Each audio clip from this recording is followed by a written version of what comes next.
कि मुख्यमंत्री पुष्कर सिंह धामी और अरविंद पांडे विधायक जी के बीच में संबंध और रिश्ते अच्छे नहीं हैं। अरविंद पांडे जी भी मूर्ति खेल रहे हैं, इधर गुंजन सुखीजा भी मूर्ति खेल रहे हैं। हमारा प्रदेश का जो मुखिया है, हमारा जो अभिभावक है, वो हमसे रुष्ट क्यों है? आज एक बार फिर मुख्यमंत्री आते आते रह जाते हैं, रुक जाते हैं। मुख्यमंत्री का गदरपुर क्षेत्र में ना आना क्या अरविंद पांडे से नाराजगी माना जाए? 4 साल में कौन सी ऐसी मजबूरियां रहीं, क्यों नहीं मुख्यमंत्री पुष्कर सिंह धामी गदरपुर एक बार भी पहुंच पाए? क्यों नहीं तशरीफ लाए? क्यों नहीं उनको बुलाया गया? नहीं बुलाया गया तो उसके लिए दोषी कौन है? क्योंकि नूरा कुश्ती मौजूदा विधायक अरविंद पांडे और भाजपा के नेता गुंजन सुखीजा के बीच में जबरदस्त तरीके से चल रही है। चुनाव को करीब करीब 1 साल का वक्त है, लेकिन भारतीय जनता पार्टी से टिकट हथियाने को लेकर इस बार ये दोनों नेता आपस में भिड़े हुए हैं। दोनों ही दिग्गज नेता हैं, बावजूद उसके मुख्यमंत्री की दस्तक ना हो पाना ये किसका फेलियर माना जाए? और मुख्यमंत्री के ना पहुंचने से नेताओं को बेशक कोई नुकसान नहीं पहुंचेगा, लेकिन क्षेत्र की जनता का नुकसान हो रहा है। क्योंकि मुख्यमंत्री अभिभावक हैं। अभिभावक के तौर पर जब प्रदेश के मुखिया किसी क्षेत्र में पहुंचते हैं तो निश्चित तौर पर कुछ सौगात लेकर पहुंचते हैं, और वो सौगातें जो गदरपुर के हिस्से आनी चाहिए थी, वो सौगातें, वो विकास कार्य जो गदरपुर के विधानसभा क्षेत्र में होने चाहिए थे, वे नहीं हो पा रहे हैं। तो उसके लिए जिम्मेदार कौन है? इन सारे सवालातों पर बात करने के लिए मैं मौजूद हूं, और आप सभी से इस दरखास्त के साथ कि इस रिपोर्ट को ज्यादा से ज्यादा शेयर कीजिएगा। ये मसला, ये प्रश्न आपसे जुड़ा हुआ है। आपका जो खास तौर पर गदरपुर के हमारे दर्शक हैं, उन विधानसभा क्षेत्र के आम लोगों का ये सवाल है, इसलिए आपको अपनी राय जरूर व्यक्त करनी है। इस रिपोर्ट से सहमत हो तो ज्यादा से ज्यादा इसको शेयर भी कीजिएगा। अनसुनी आवाज के फेसबुक पेज को आप फॉलो कीजिए। आप हमको यूट्यूब पर भी जरूर सब्सक्राइब कीजिए। जिस जगह पर आज मुख्यमंत्री पुष्कर सिंह धामी वर्चुअल रूप से बुक्सा जनजाति के श्रद्धेय राजा जगतदेव जी की मूर्ति का अनावरण करने वाले हैं, उसी जगह पर पहले से लगी एक मूर्ति खंडित कर दी जाती है कुछ अराजक लोगों के द्वारा। उसका पता आज तक नहीं लग पाता है। दिसंबर और नवंबर में यह आंदोलन गति पकड़ता है, क्योंकि हर साल दिसंबर में 26 तारीख को एक सालाना जलसा बुक्सा समाज की ओर से उसी जगह पर आयोजित होता है जिस जगह पर आज मुख्यमंत्री पुष्कर सिंह धामी को आना था। लेकिन 26 दिसंबर का वो निर्धारित तिथि, बार बार ये कोशिशें की जाती हैं कि मूर्ति लगा दी जाए, लेकिन मूर्ति नहीं लग पाती है। तो अंततः अरविंद पांडे जो क्षेत्रीय विधायक हैं, वे और उनके समर्थक मिलकर एक मूर्ति लगाते हैं और 26 तारीख को वहां पर कार्यक्रम आयोजित करते हैं।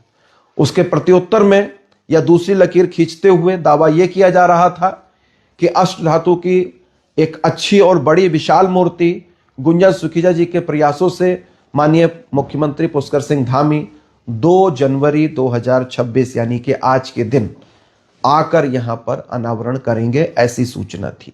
ऐसा संदेश देकर लोगों को बुलाया भी गया था। लेकिन आज सुबह ही यह भ्रम टूट गया। उम्मीद की जा रही थी कि आज आखिरी साल में 5वां साल जब शुरू हो रहा है इस विधानसभा कार्यकाल का, तब यह उम्मीद की जा रही थी कि शायद मुख्यमंत्री पुष्कर सिंह धामी जी अब आएंगे और अब आकर वो गदरपुर की जनता को संबोधित करेंगे। लेकिन ऐसा नहीं होता है। हमारा प्रदेश का जो मुखिया है, हमारा जो अभिभावक है, वो हमसे रुष्ट क्यों है? क्योंकि मुख्यमंत्री के आगमन का एक संकेत ये होता है कि नई घोषणाएं आएंगी, नए तरीके से डेवलपमेंट की बातें होंगी, जनता के साथ मुख्यमंत्री का संवाद होगा, जनता की जो समस्याएं हैं वो उन तक पहुंचेंगी, समाधान होगा, और तमाम तरीके की एक उम्मीदें होती हैं, इच्छाएं होती हैं कि कभी कोई बड़ा लीडर या मुख्यमंत्री पहुंचते हैं क्षेत्र में तो ये लाभ क्षेत्र की जनता को मिलता है, क्षेत्र को मिलता है। 4 साल हो गए, गदरपुर की बड़ी उपलब्धियां क्या हैं जो मुख्यमंत्री के स्तर से घोषणाएं हुई हों, विकास कार्य हुए हों, काम हुए हों? क्या गिना सकते हैं अरविंद पांडे जी? क्या गिना सकते हैं गुंजन सुखीजा जी? सिर्फ और सिर्फ एक ही काम हो रहा है, अरविंद पांडे बचाव की मुद्रा में और गुंजन सुखीजा आक्रामकता की मुद्रा में वहां पर नजर आ रहे हैं।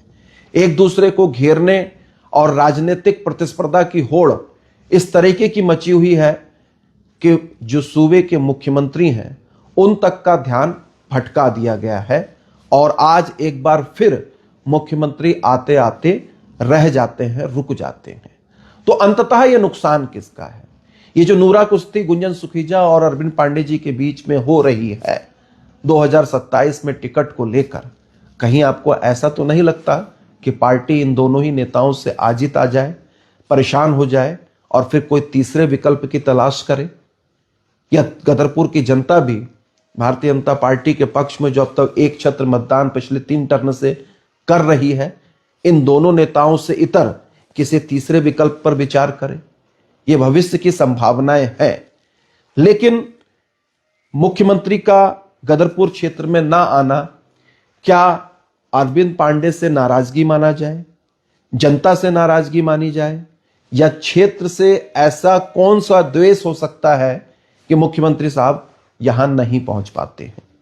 जबकि गदरपुर विधानसभा क्षेत्र में बड़ी आबादी बंगाली विस्थापित समाज की है, पंजाबी समाज की है, सिख समाज की है, राय सिख के लोग हैं, कंबोज बिरादरी के लोग हैं। तो ऐसे में अति संवेदनशील होकर विशेष ध्यान देने की जरूरत गदरपुर को होनी चाहिए। लेकिन एक अदद दौरा मुख्यमंत्री का ना लग पाना, यह क्या संकेत करता है, यह क्या दर्शाता है और क्या बताता है? ये आपके सोचने का विषय है। और अभी डेवलपमेंट की मूल जो बात है उसको छोड़कर मूर्ति का खेला हो रहा है दोनों ही तरफ से। अरविंद पांडे जी भी मूर्ति खेल रहे हैं, इधर गुंजन सुखीजा भी मूर्ति खेल रहे हैं। बुक्सा समाज के अगर श्रद्धेय राजा जगतदेव जी हैं तो वो हैं, वो तब भी थे जब वहां मूर्ति नहीं लगी थी, वो अब भी हैं जब मूर्ति लग गई है, वो तब भी रहेंगे जब मूर्ति छोटी हो या फिर अष्टधातु की बड़ी मूर्ति लग जाए। बात तो यह है कि क्या बुक्सा जनजाति समाज की जो मूलभूत समस्याएं हैं, जो उनके अधिकार, सम्मान और संरक्षण के मसले हैं, उसके लिए सरकार संवेदनशील है? उसके लिए क्या कोई काम गुंजन सुखीजा या अरविंद पांडे कर पाए हैं, या मुख्यमंत्री की ओर से उस संदर्भ में कोई बात निकल कर आ पाई है? लेकिन ऐसा नहीं, लोगों को बांटना और राजनीतिक तौर पर उल्लू सीधा करने के लिए आज की राजनीति में मंदिर, मस्जिद, मूर्तियां और इस तरीके के मसले ही काफी होते हैं। गदरपुर विधानसभा क्षेत्र में बुक्सा जनजाति समाज की कई विशाल समस्याएं हैं। उनके अधिकार, सम्मान, सुरक्षा, संरक्षण, जमीन से संबंधित बहुत सारे मसले हैं। अभी भी वो समाज तमाम सारी सरकारी योजनाओं के बावजूद भी पिछड़ा हुआ समाज है, मुख्य धारा के साथ पूरी तरीके से जुड़ नहीं पाया है। शिक्षा का स्तर बहुत निम्नतर है, रोजगार की स्थिति बड़ी खतरनाक लेवल पर है बुक्सा समाज में। खेती छोटी छोटी जोतों में बटी हुई है, इसलिए लोगों की अपनी विविधताओं भरी दिक्कतें हैं, परेशानी है। उनके सांस्कृतिक संवर्धन की सबसे बड़ी जो जरूरत होनी चाहिए उस पर कोई काम नहीं है। काम सिर्फ और सिर्फ पिछले कुछ महीनों से हो रहा है तो जगत देव की मूर्ति को लेकर हो रहा है। ये बात बहुत सही और स्पष्ट है कि मुख्यमंत्री पुष्कर सिंह धामी और अरविंद पांडे विधायक जी के बीच में संबंध और रिश्ते अच्छे नहीं हैं, बेहतर नहीं है। और इन विपरीत रिश्तों के बीच में आग में घी डालने का काम गुंजन सुखीजा या भारतीय जनता पार्टी का विरोधी अरविंद पांडे गुट गदरपुर का वो काम करता हुआ नजर आता है।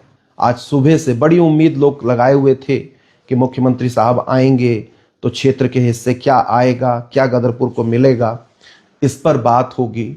लेकिन लोग ना उम्मीद हुए और इस सवाल के साथ एक बड़े जवाब को तलाशने की कोशिश लोग कर रहे हैं कि आखिर गदरपुर क्षेत्र की, गदरपुर विधानसभा क्षेत्र की उपेक्षा मुख्यमंत्री पुष्कर सिंह धामी क्यों कर रहे हैं। नाराजगी उनकी विधायक अरविंद पांडे से हो सकती है, किसी भी तरह की शिकायत अरविंद पांडे से हो सकती है, लेकिन उसका खामियाजा गदरपुर की जनता को क्यों भुगतने दिया जा रहा है। दोनों ही नेता, चाहे प्रदेश मंत्री भारतीय जनता पार्टी गुंजन सुखीजा, विधायक अरविंद पांडे के बीच की जो नूरा कुश्ती है, इस नूरा कुश्ती का अंजाम क्या होगा और एक दूसरे के कद को बोना कर कर क्या कोई नेता, क्या कोई पार्टी उभर सकती है, ये आपको सोचना होगा। बहरहाल ये कहानी सिर्फ मूर्तियों तक सिमट कर ना रह जाए, जमीनी हकीकत भी गदरपुर विधानसभा क्षेत्र की बदलती तो बेहतर होता।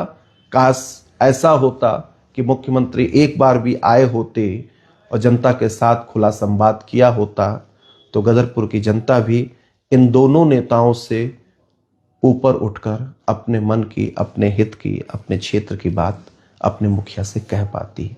लेकिन जनता की बात सुनेगा कौन। बने रहिए अनसुनी आवाज के साथ। अनसुनी आवाज के फेसबुक पेज को फॉलो कीजिए। आप हमको यूट्यूब पर भी जरूर सब्सक्राइब कीजिए। बहुत शुक्रिया। नमस्कार।